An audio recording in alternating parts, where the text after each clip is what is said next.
Je vais vous lire un petit extrait du livre d'Albert Camus, La peste.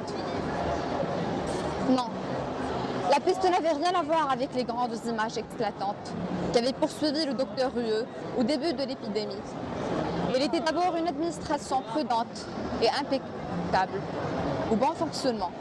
C'est ainsi, soit dit entre parenthèses, que pour ne rien trahir et surtout pour ne pas se trahir lui-même, le narrateur a tendu à l'objectivité. Il n'a presque rien voulu modifier par les effets de l'art, sauf en ce qui concerne les besoins élémentaires d'une relation à peu près cohérente. Et c'est l'objectivité elle-même qui lui commande de dire maintenant que si la grande souffrance de cette époque, la plus générale comme la plus profonde, était la séparation. S'il est indispensable en conscience d'en donner une nouvelle description à ce stade de la peste, il n'en est pas moins vrai que cette souffrance elle-même perdait alors de son pathétique.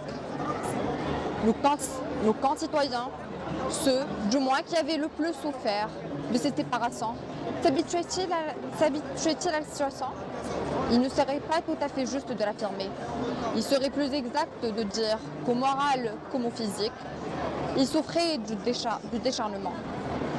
Au début de la peste, ils se souvenaient très bien de l'être qu'ils avaient perdu, et ils le rejetaient.